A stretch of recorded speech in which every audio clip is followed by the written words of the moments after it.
Hi guys, Kian here. Welcome to the first episode of DatPodcast. And today, welcome to the first ever episode, and this is how my studio will actually look like. I can actually find improvements to this studio itself, but I feel like it can be further improved. Alright? Without further ado, I want to get on this topic right here. So, before I want to start on today's topic, this video is dedicated to all my Jurong Junior Colleges friends people that I know. Thank you so much for the support, and also to those people who are considering to go to neighborhood junior college schools. Yes, the first ever topic we're going to talk about is going to be quite controversial. Is neighborhood junior colleges. Today's topic title will be neighborhood junior colleges. Worth it or not worth it at all? Is it something good or something disgraceful? Well, I'm going to dissect the topic right up. Neighborhood junior colleges are basically junior colleges that accept students that have high L1R5 score, and by high I meant worse scores, unfortunately. But let me get this straight right now, alright? The thing is, if you actually look at the Ministry of Education's L1R5 minimum requirements to enter a junior college, all you need is an L1R5 score of 20. And if you look at the worst junior college, you can see that cutoff points is exactly 20. So what does that mean? It means that as long as you reach the requirement and you wanted to go to a junior college, you can go to a junior college. It's just a matter of which school will accept you. Now, for students who just finished their O-levels and got the L1R5 score maybe around 14 to 20, and now you're in a dilemma determine whether you should go to a neighborhood junior college or polytechnic. Well, here's my view. Personally, I am from a neighborhood junior college, okay? And I don't want to go to the details of what I did in junior colleges, but basically, if you look at me right now, I have nothing to hide. I kind of did what I set out to. Not that high, not that low. I have my highs, I have my low. And that rhymes. The first question that any other students who faces this dilemma will always be, should I go to a neighborhood junior college or a polytechnic? Well, let me diagnose you by asking you some questions, alright? First question, do you have any polytechnic courses that you're interested in that you had to... Does your score meet any of the requirements of your interested polytechnic course? Well, if they do, well, go for it. I personally feel that as long as you have passion in anything, you can do it. So if you have a poly course that you always wanted to go and your L1, R4 or whatever combination score you have actually met it, go for it. Or you have DS8 into that poly course, go for it. Nothing's stopping you from going into it. As long as you have passion to commit throughout these 3 years, you can go for it. There's no restriction or anything. But if you personally, like me, know what you're gonna do, like you know you are a humans person, you know yourself a science person, you know you're kind of want to go to engineering, you know that you want to go for biochem, which I am, I strongly advise actually to go for a neighborhood junior college instead of a polytechnic if you don't have any interested course at all, or you don't meet the cutoff point of the poly course of your interest. That's the first question. Second question is, do you like projects? Do you like projects? Working with people? Are you more of a hands-on person? Do you like to move around instead of just staying there and mugging? Well, if you are more of a move around person, I strongly advise you to go polytechnic, because polytechnics courses are meant to be less weight. They have a lot of projects for you to do. But what? But uni courses also require projects as well. Well, it's true. But would you like to spend 2 to 3 years of your life doing something that you prefer, or doing something that you may not like? If you prefer project, a more holistic assessment, I recommend you to go poly. If you are not more of a practical person and rather you prefer more of a theoretical side of view where you actually just mark, I strongly advise you to go junior college. Any junior college will do.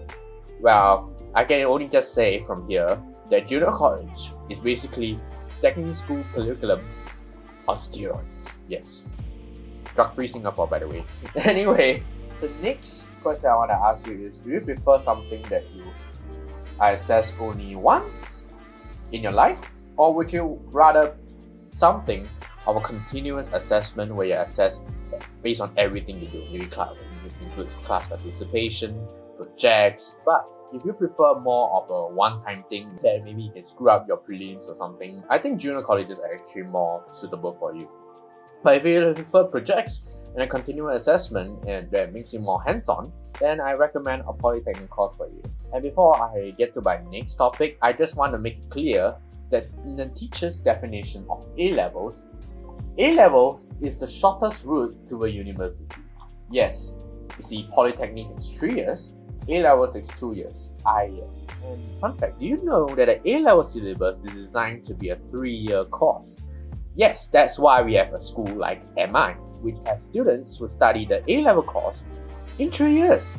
And what does the other junior colleges do? Basically, they cram a 3-year syllabus into a 1.5-year term.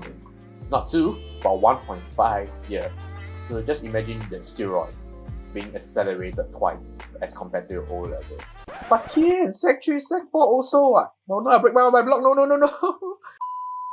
But Kian, secondary school also the same one. I also start studying in Sec 3, then it's also 1.5 years before I can take my O-levels. Isn't it also hard? Well, don't forget that you started secondary school in Sec 1. I agree that you started taking your subjects around the Sec 3, but don't forget that A-levels difficulty is about 10 times as hard as an O-level syllabus. Let's use chemistry as a subject, for example. You think we only studied 4 functional groups in O-levels. Do you know how many we studied in A-levels? Freaking 10! And guess what? You have to memorize all the reagents and conditions. You know how hard is that? That's A-levels basically. To add on to my point of this topic, it applies to every single junior colleges. No matter which junior college you study in, you're studying basically the same thing, sitting for the same paper. Alright? Let's get the misconception right. Now, second question is, how different are junior colleges from the elite ones to the neighbourhood ones? Well, I'm from a neighbourhood junior colleges, and I happen to have a general paper teacher who actually was from elite junior college himself and now has been teaching neighbourhood junior colleges ever since he became a teacher. Well, first thing that he always says, one word: opportunities. Why do I say the word opportunities? Well, personally, if you have been to a neighbourhood junior colleges, have you seen a board full of donators? Now, have you gone to an elite junior college and seen their donations tour? And they have a freaking board for that. The only board we have is basically the principal and the top scorers in A-levels, and whoever is the student council president. That's it for our neighbourhood junior colleges. But whereas for like elite junior colleges, they receive large sum of donations, not from MOE, but from their previous alumni or maybe other religious organizations that have been affiliated to. Basically, they are rich. And what does rich equals to? Opportunities. This means that the students can have more money to do more stuff. For example, organizing events or maybe more educational trips. And they can do much more as compared to us. That's the difference. They still study the same thing, but yet the time and experience they spend in a junior college themselves is more than us. I only remember my school highlight is basically going to South Korea, and it's for leaders only, particularly student counselors.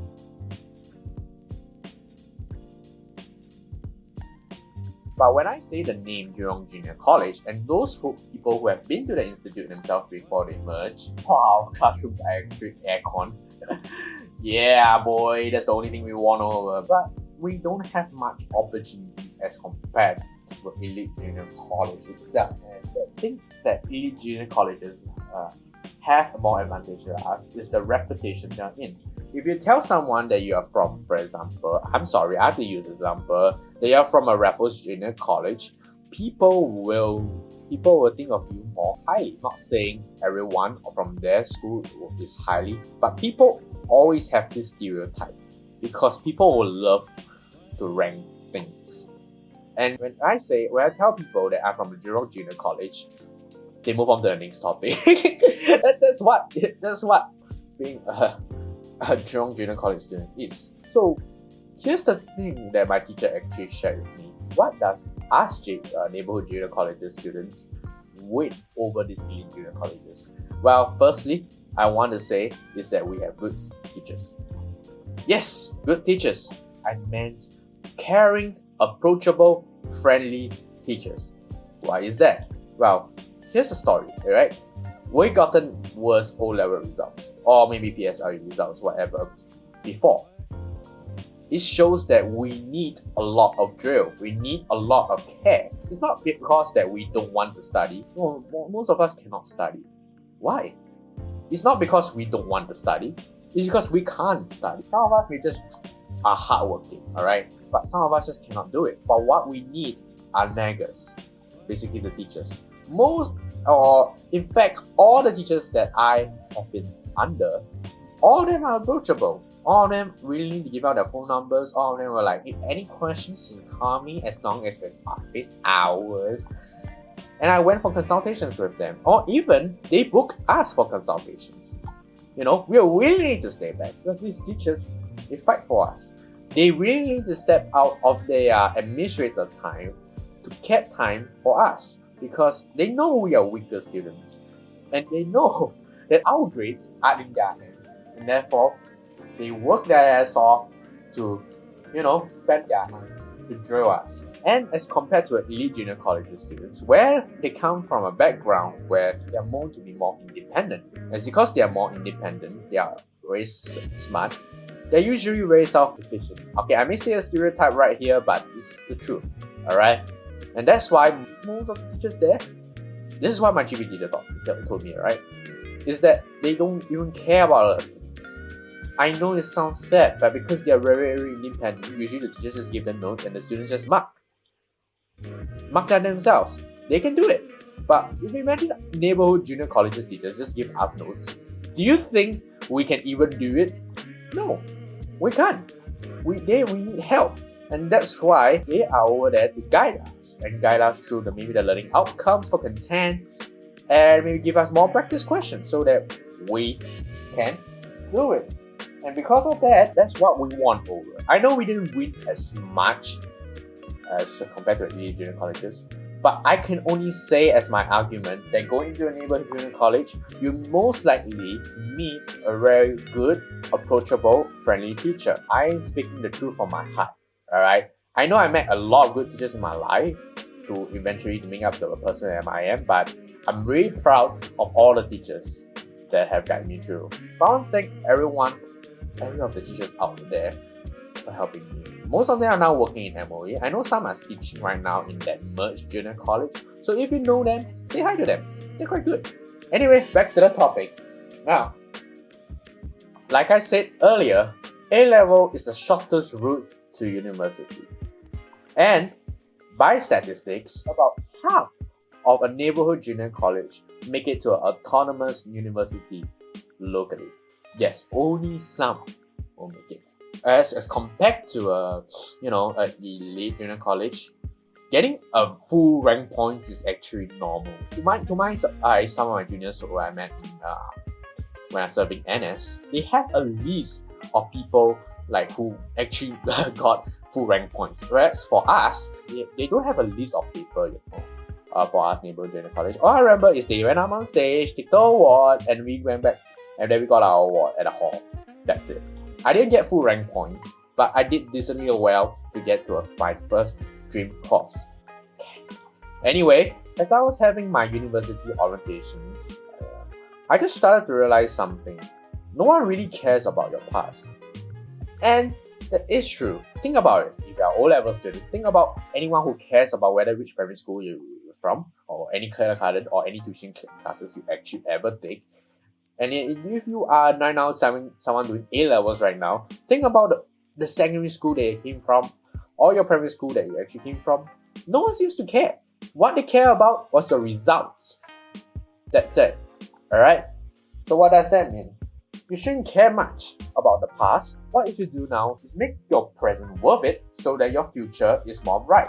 That's right. If you're not gonna do anything about your present, I think you just waste your time. Personally, I have seen people from my junior college themselves. They failed miserably and they decided to give up. Sunset. Let's watch this sunset. Look at the sky. So nice.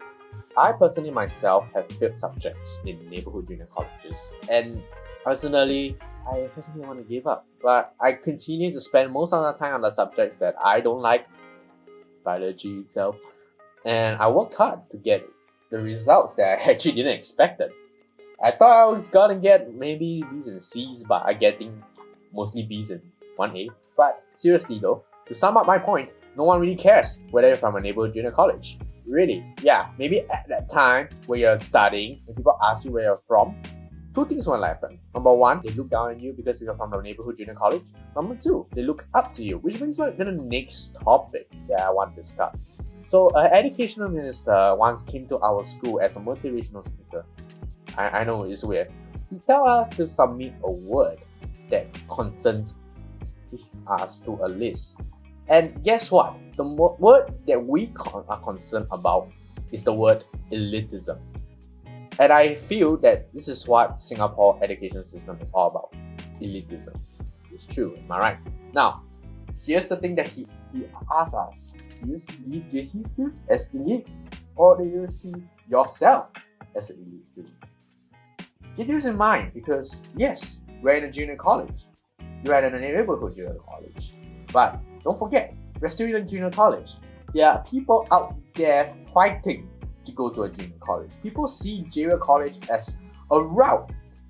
And some people don't have the opportunity for that. Because maybe their RR5 didn't meet us require, maybe their English is bad.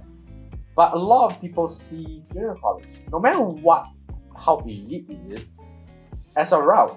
And to be frank, you may consider us as elite. When I was serving my national service, when I say I was from Jurong Junior College, people neglect the word Jurong and say, JC students, yeah, super smart one, this guy. Yeah, they don't care where Jurong JC is from. I know I said, well, it was one of the worst JC. They only replied, don't care lah, JC is JC one lah. That's what they say. JC confirm smart one lah. At this point, I want to sum it up with one word. Perspective. When you look up to someone, there's always someone who looked up to you. There's always this cycle. Always know there's always people behind you no matter what. We all are living in a meritocratic society, and it's always about, and in Singapore education system itself, unfortunately, it's always about ranking. And whether it's especially during O-levels and A-levels, it's all about being ranked and see who can actually make it and who can actually not. And it's up to your perspective to see yourself.